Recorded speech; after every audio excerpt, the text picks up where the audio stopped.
Have you ever wondered what's the craziest thing that a flight attendant has ever seen? I've been asked that quite a bit, and every time somebody asks me, I'm like, I don't know. Hey guys, it's Erica from America, your favorite flight attendant, and today I am trying to trigger some memories by watching stories of other flight attendants. So if you've ever wondered what some of my craziest stories are, I am going to be talking about a few of them today. Hopefully you're on board for that. This one is kind of fun, and I look forward to showing you guys more.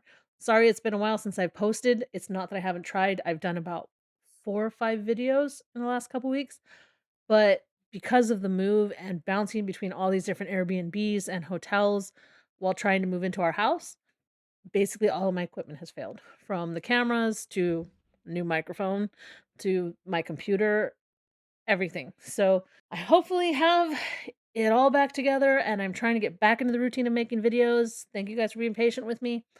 And having said that, let's just jump right into this. So the video I'm reacting to today is from Travel and Leisure, which if you don't know Travel and Leisure, as far as I know, they've been a magazine for a really long time. This is their website. I didn't put the screen up high enough for you to see the title, but they've got a lot of articles. Spirit Airlines shut down, 7-seat selections, beach vacations. I feel like this magazine has been around for a really long time, and it's kind of one of those, I would say, ideas type of travel magazines that highlights particular places to visit a lot of times more than giving advice that I might necessarily want. I think I subscribed to them for a very short period of time, a long, long time ago before I was a flight attendant. And I was kind of like, "Oh, I don't know, not really my thing, not the kind of information I was looking for back when I subscribed to them." What really surprises me about this is they only have 53,000 subscribers and 560 videos, considering how long they've been in the business. Here is the description about them if you want to read that. Basically, expert tips on how to travel better, where to stay, the best restaurants, hottest shopping destinations. Like I said, it's more of an ideas place, I feel like, than actual advice. There's all their social media links. And as you can see, they joined in 2006. That's why I am so surprised that they only have 53,000 subscribers. I feel like that tells me that they really only started posting recently. They've probably just finally jumped on the bandwagon. Obviously, I'm not snarking at how many subscribers they have because they have more subscribers than I do right now. I'm getting close to 10,000, which I'm very excited about. But something tells me that they're just getting started with YouTube with this. As always, I will link to the video in the grab your remote section. So this is the video I've decided I'm going to react to today. Flight attendants reveal their craziest in-flight stories. We're going over to craziest in-flight stories because I'm intrigued. Are you intrigued? Let's do this. When we say smelled bad, it made people's eyes water. People act very different on planes than they do at home. Some parents left their kids, so we have to turn around. I think I've become desensitized. I've been a flight attendant for 3 years. 4 years. 36 years. And this is my craziest In-flight experience. Crazy to me is the smells on the plane. I've only ever kicked off 2 people from a flight my whole career. No one can ever guess why. They'll be like, oh, were they drunk? No, it was BO. They smelled so bad they couldn't fly, which I didn't even know was a thing. It's in the bottom line of the ticket. Purchase a ticket, you have to have good hygiene. When people would board and they would literally, kind of like in The Lion King, how all the zebra heads, they would turn at their row and they were saying, if they're flying, I'm not flying. If they're flying, I'm not flying. Everything on that aircraft is going through the vents and is coming back out. So if we had shut that aircraft door with them on board, the entire plane would have smelled like them. So I went to the captain and I was like, we're getting some complaints, like it's pretty bad. And yeah, they got kicked off. Please shower, just basic hygiene. This is going to be my 9th year of flying, and I gotta say I've never actually kicked anyone off of a flight yet. Have I had people that smelled really bad? Absolutely. I remember probably the worst was when I was on the 145, the small plane where I'm the only flight attendant, 50 seats, and I was flying in Texas in the summer, and there are these 2 really big guys that got on the plane. I don't want to sound insulting, but basically they couldn't fit in their seat and they were sitting in the same row. One guy was in A and the other guy was in B, and both of them put their armrests up. So both of them were hanging out in the aisle and I couldn't even get the cart past them. Luckily they were second to the last row, but the bathroom was also in the back, and anybody that went back there kind of had to step over their waists that were sticking out. which normally doesn't bother me, but the smell. These were some big old Texas boys in the summer, and oh, the BO was so wrong. I had to hold my breath back there. And I kind of just casually moved people a row or two away from them just because it's not really fair for the other passengers to have to smell that. Whenever I get somebody that's really smelly, like I remember one time I had to deadhead on a flight and I sat next to this guy from India, and I think he had literally just flown from India. He smelled like he'd been traveling for at least 16 hours. And the smell of curry and the sweat and the dirt that all mingled together and was coming out of his pores was really bad. Usually that's not a problem, but there is that issue like if you're traveling really far and you start to smell anyway, it is best just to take a shower. There's so many times that I'll say to the other flight attendant like, "Why can't they just shower before they fly? Like either shower the morning of or shower the night before, but don't go more than a day without showering before you fly because you are in really close proximity to someone else and it is really awful." And whereas I might not kick somebody off, I will move people away from you. I've had people ask me to be moved away from people that smelled really bad, and I've done it. But there are definitely a lot of flight attendants out there that will kick you off if you smell bad. So keep that in mind. But yeah, it's a problem. Please shower. Just basic hygiene. Okay, if you want to enjoy your tuna egg sandwich at home, by all means, like go ahead. But if you're gonna do that in like a metal tube with recycled air, maybe like just wait a little bit. There was a particular flight where somebody might have been passing gas consistently, and there was another passenger seated in that region, and she just could not take it anymore. So she started yelling, "Please, whoever is farting, please stop." It was kind of cool because the cabin was policing itself. I mean, there's really not much that we can do in those situations other than offer coffee bags. That's a flight attendant hack. It masks the smell. So instead of smelling somebody's leakage from their body, you will smell coffee grounds instead. The coffee grounds tip is a really good tip that I've suggested before in other videos. If something smells really bad, you can ask the flight attendant for a packet of coffee. As long as they have enough, they're willing to give it to you. But you can also just bring your own. You know how sometimes they do the coffee and they look like tea packets? And you might see them in hotels. If you see them in your hotels, grab them, bring them with you. They're the kind that you can just drop into a coffee pot, hit the button, and it goes on. Those can really help. And that's why sometimes if you get on an airplane, if you see a packet of coffee somewhere in the bathroom, it's because it kind of desensitizes our noses so that we don't necessarily smell how bad it is. And it also kind of clears the smell up. Another thing that really helps for your hotel room is if you bring a little toiletry bottle of white vinegar and then you get into your room. If your room has a smell, you can open that bottle and set it on the counter, and in like 10 minutes, the smell will just kind of disappear from the room. You can spray all over the room. That's a really good tip if you're sensitive to smells. One more little tip.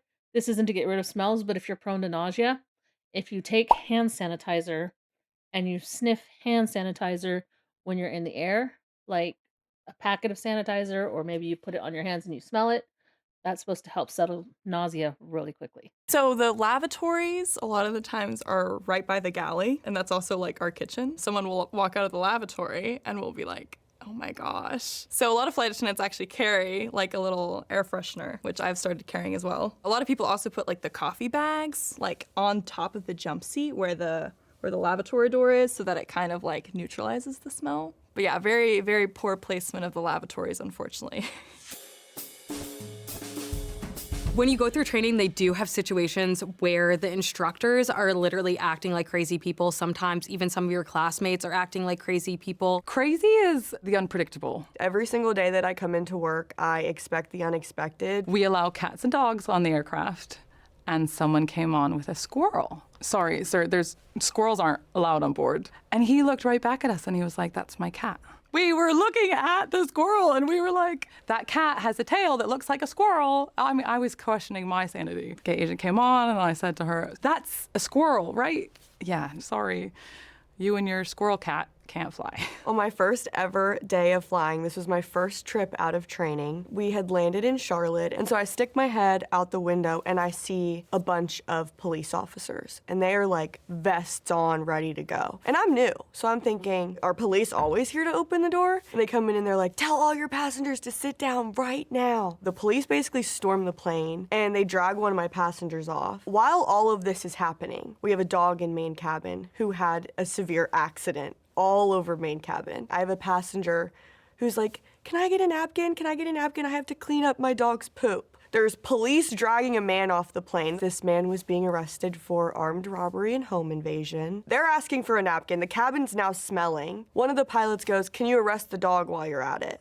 The dog was happy after all of that. I think he felt a lot better. I didn't, because this was literally my first day of flying, and I thought that this was how my career was going to go. Just to jump in with my own crazy pet story, they used to allow a lot more pets on the airline. The only thing that wasn't really allowed was reptiles. Definitely not snakes on a plane. I would die. That's my biggest phobia is snakes. But they used to allow everything. I had heard about this one little girl that I think it was a little girl that used to bring her toy horse, like the mini horses, the dwarf horses, with her whenever she went to the Mayo Clinic in Rochester, Minnesota. But now, since COVID, they have cut it all down and it's just cats and dogs now. That's the only thing that's allowed anymore are actual cats and dogs. So that's funny that the guy was like, it's not squirrel. I would say probably my craziest pet story. Luckily, the accident didn't happen in my plane. It happened as soon as the passenger got off the plane, and she had this big, giant Great Dane, and she had a diaper on the Great Dane. She had problems walking. I think she had a type of disability. I think this was just as much of a service animal as it was a pet. And somehow it managed to crap all over the floor outside of the diaper. And she just was having a meltdown in the airport. And I felt so bad for her. I ran and I got her some paper towels and she's like, I'll clean it, I'll clean it. And I was like, okay. But she was just crying and I was like, "It'll be okay." Kinda like I did here, what if it all works out? That's basically the mindset you have to have when you travel. Things can go terribly wrong, but the most interesting stories are the ones that start terribly wrong, if you think about it. I've been thinking about since I put this shirt on today, I was thinking, no truly interesting story ever starts with, "Everything went perfect." But, yeah, I've seen a lot of different animals over the years. I accidentally was doing the safety demo once. I was flight attendant number 1, and you have to do it at row 1, and you have to do it at row 8. And I went and I planted my foot at row 8 because the plane was moving, and I didn't see the dog there, and I accidentally stepped on the dog's foot. That dog evil-eyed me through the rest of the flight. Every time I walked by, it just glared at me, and I felt so bad. But that was probably some of my craziest pet stories. Most tend to stay in their carriers or on their owner's laps. And now as I'm, like, thinking about it, there's many more that are suddenly popping in my head. But let's get on to the rest of this because I wanna hear some more of their stories. We were going from Detroit to Denver. This drunk passenger boarded. She was like a middle-aged woman stumbling down the aisles. And usually you're supposed to stop them right at the boarding door. You can't be intoxicated when you get onto the aircraft. It's a FAA thing. If they're visibly intoxicated, it's definitely a discussion to have with the pilots to ensure the safety of everyone, including ourselves. We tried talking to her. She did not make any sense at all. The gate agent came on board, ended up kicking her off. We closed the boarding door, like we're literally ascending. The pilot stopped short, gets on the loudspeaker. Some parents left their kids, so we have to turn around. And supposedly the mom that got kicked off left her 14-year-old child on board, and now she's an unregistered, unaccompanied minor. And the reason why we weren't able to tell that was because they weren't under the same reservation. We went up to the kid, and we were like, was that your mom? She said yes. She's like, why didn't you leave the plane if your mom got kicked out? She kind of just shrugged her shoulders and then they left. I gotta say that's crazy that they would have a 14-year-old left behind from the alcoholic, I probably shouldn't say that, from the drunken woman because if they weren't on the same reservation, that means that the 14-year-old was either registered with another adult or they were registered alone, period. And you have to be 15 years old to fly through the airport without an adult. So that's weird that ended up being a situation in the first place that they were on different reservations. I wonder how long ago it was. That seems bizarre.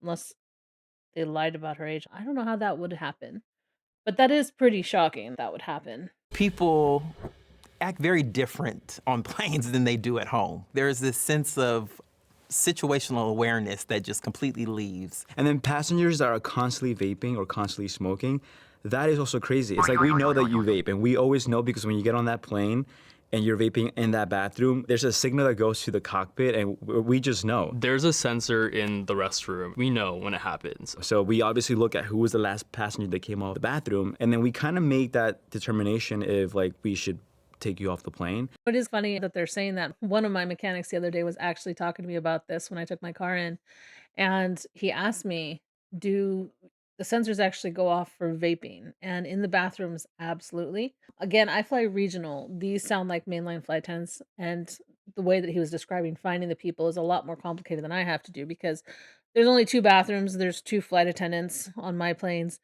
and it's pretty easy to see who came out last. But there was one time when I was on the 145, I was the only flight attendant, 50 passengers. Actually, there were 49 passengers that day. And I will tell you this, if you've ever thought about vaping. So this passenger went into the bathroom, and it was the biggest bathroom in our fleet.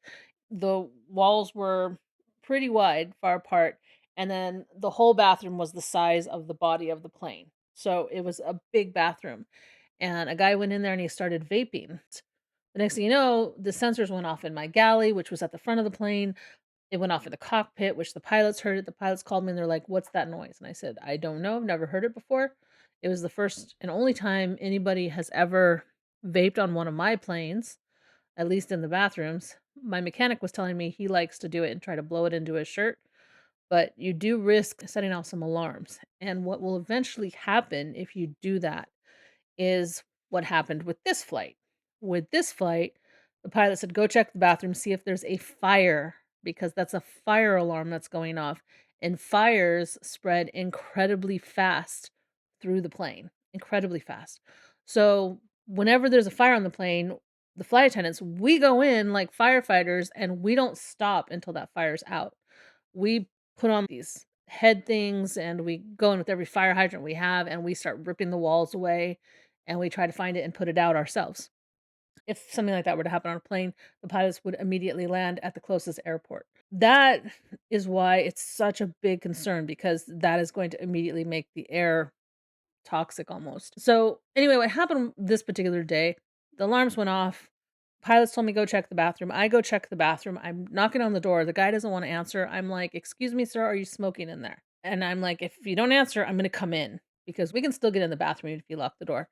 And he finally opened the door and I said, "Were you smoking in there?" And he said, "No." And I said, "Were you vaping?" And he said, "Nope." And he rushed past me to go sit down. And I could smell that sweet smell of vaping in there. And I was like, oh, he was definitely vaping. And so I called the captain back and I said, "I don't see a fire." He's like, "Check the cargo." Because on the 145, there's a little peephole that allows you to look into the cargo. I checked the cargo. There was no fire. So the captain was like, "Well, since it went off, I'm looking at protocol. Protocol says you have to stay back there and you have to check it every 5 minutes to make sure that there's no fire. And the bathroom is now off limits for the rest of the flight." This was a 2.5 hour flight, and we had like an hour left to go in the flight.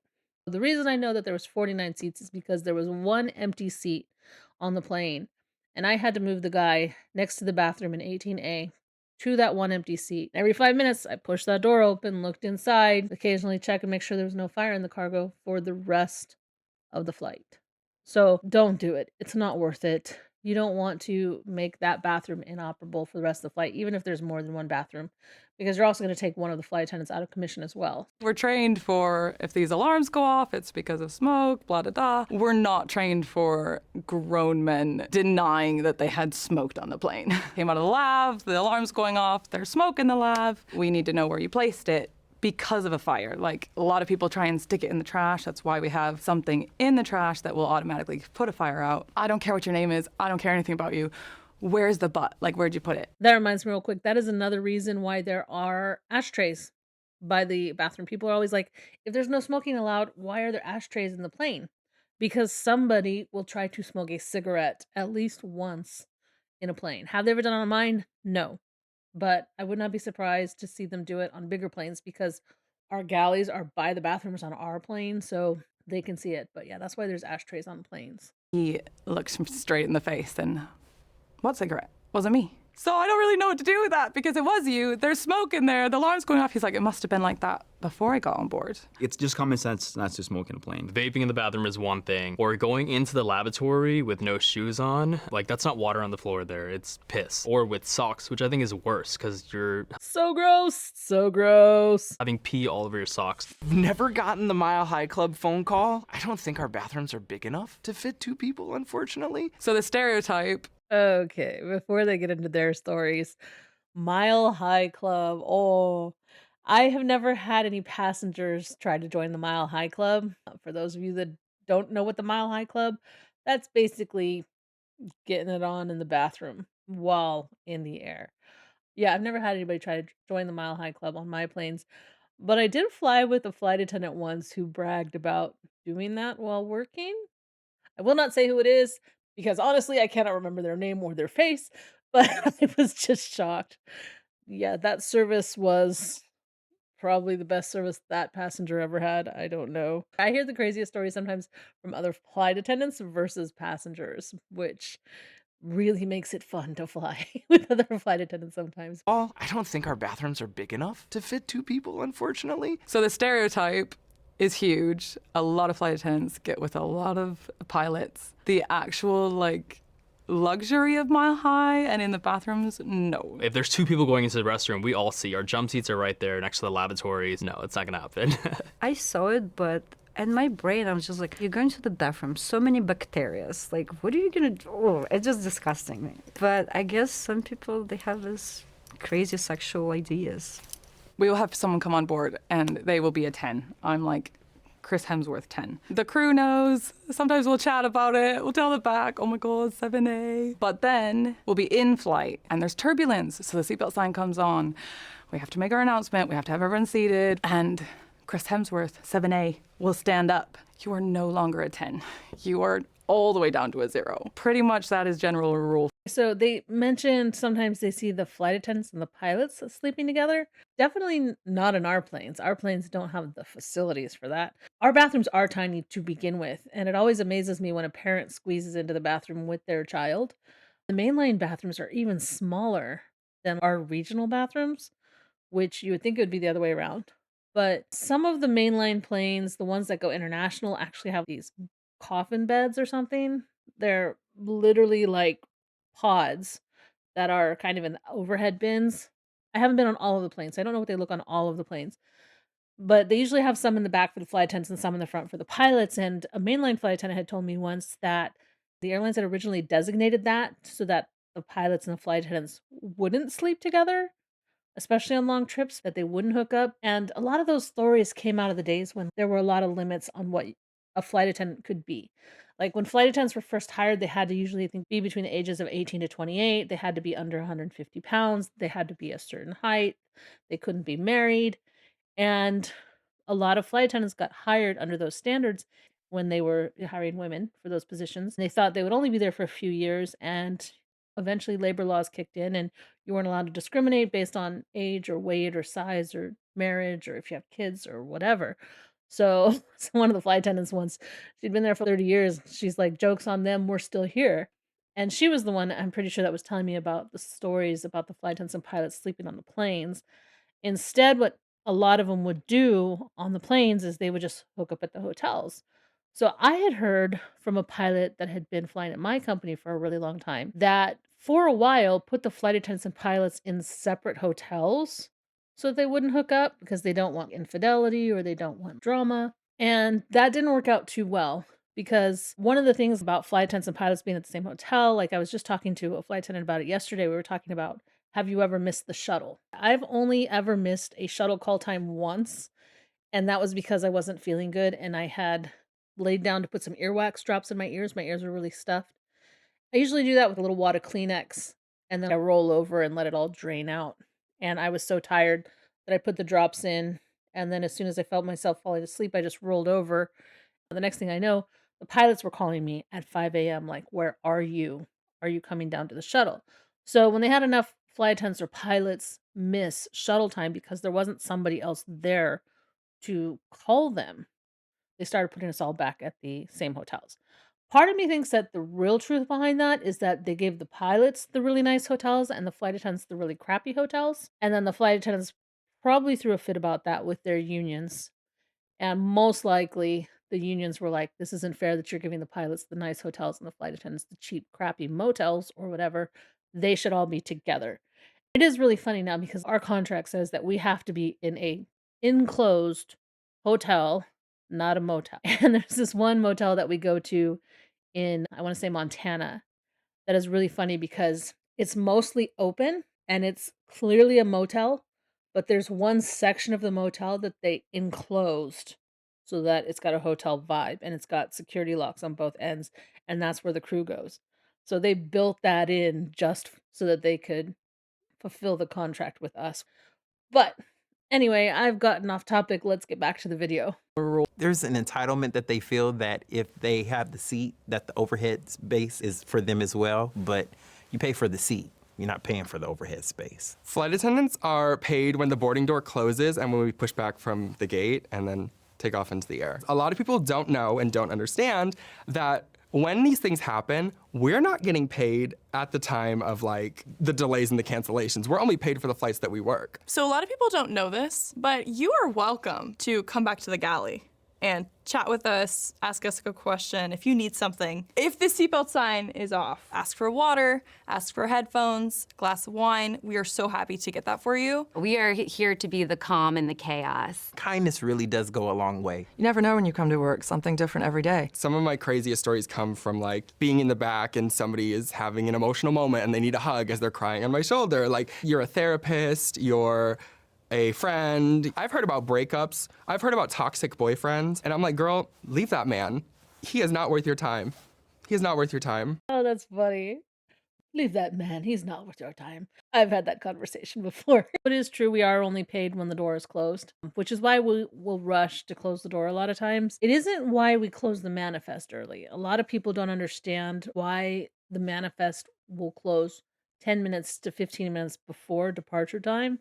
That has to do with bringing in all the numbers, the weight and balances, the computer calculations, stuff like that, especially at the larger airlines, the mainline, the international.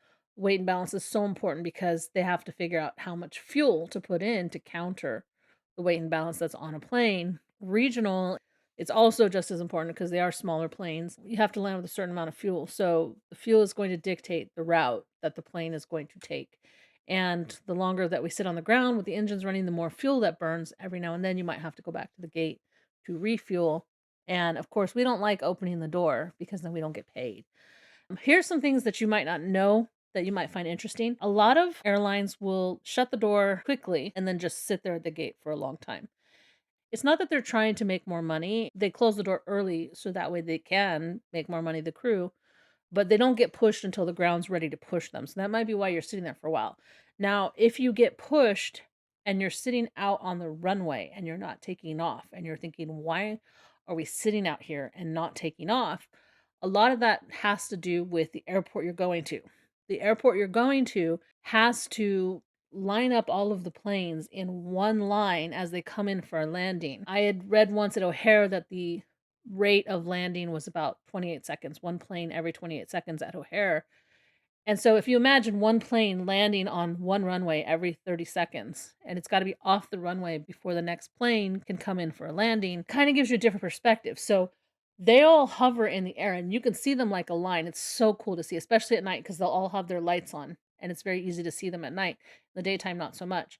But they have to be in a line. So dispatch, the towers, will tell the planes that are at the airports way far away when they can actually take off and leave because they know that those pilots are going to put the pedal to the metal and try to get there as quickly as possible. So a lot of times the planes that are closer in to the airports will sit and wait longer than the ones that are farther away. Like say LAX to Chicago, LAX will be more likely to take off right away versus I was at Kalamazoo just day before yesterday. Kalamazoo is only a 30-minute flight from Chicago and we get out there on the runway and we're just sitting there for a while. And part of the reason for that is because we're so much closer that they can fit us into a different slot. So they will often wait until they get that one lined up, and then they've got their, I don't know if it's a full list, I haven't seen it, but the way it's been explained to me is they've got their list of who's going to land when, and then they'll slot those flights in. And the other thing too is the part of the reason that we close the door and we push back and we go and we sit on the runway so long is because that lets dispatch know we're ready to take off. There's nothing holding us from taking off. Whereas if we're at the gate and we're waiting for them to say it's okay, well, now we have to have a machine push us back, and then we have to taxi out to where the runway is, and then we have to wait for our turn for takeoff.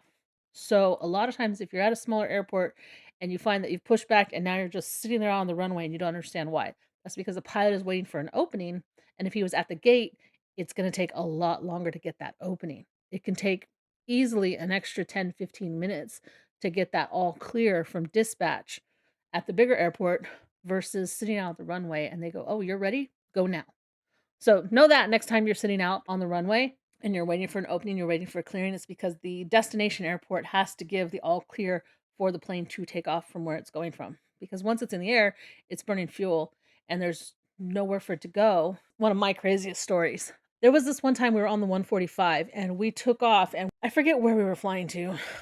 Honestly, I don't know where I am most of the time when I'm flying. I don't know what state I'm in. The other day, it was really funny. I was talking to my aunt on the phone. My aunt had called me and she said, "Where are you at right now?" And I said, "Kalamazoo." And she said, "Where's Kalamazoo?" And I said, "I don't know. Michigan, I think." I was sitting at breakfast and behind me was the pilot, and I turned around and I was like, "Hey, Ramon, what state are we in?" And he goes, "I don't know. I think Michigan." And I just started laughing. I'm like, "Shouldn't you know? My world is the cabin. Yours is the cockpit." He's like, "I don't know. We just punch in the code and then it gives us the directions to take." It's GPS kind of thing. So I thought that was really funny. But the point that I was trying to make with that, my craziest story, we were flying. I don't know where we were flying to. We were supposed to land and we were running out of fuel. And all of a sudden, the pilot comes over the PA and says, "Hey, we are going to have to reroute to a nearby airport to get fuel and then come back." And it was like, "Okay, what's that about?" So we rerouted, went to another airport. We didn't let the passengers off. We refueled, we got back up in the air, and we were back in half an hour to land. When we got everybody off, I asked the pilots, like, "What happened? Why did we have to go get fuel, like, when we were circling around the airport a couple times?" And he said, "There was a man in his underwear on the runway, and they were trying to get him off the runway." And I was just like, "Oh my gosh, that's insane." I would like to say that was the only time that there was some guy taking a walk on the runway, but it wasn't. Some of these smaller airports, I don't know how they make it onto the runway, but we've had cows, we've had a snake on the runway that they didn't want to hit the snake because apparently it's a really big snake and they didn't know what exactly would happen with that. But there have been some crazy stories of why we've had to do go rounds, and we don't always share that information with the passengers unless the pilots feel comfortable sharing it. But those are some of my crazy stories and some of their crazy stories. Are those the craziest? Probably not. I've got a lot more crazy stories, and some of those stories aren't even mine. That's one of the joys of being a flight attendant.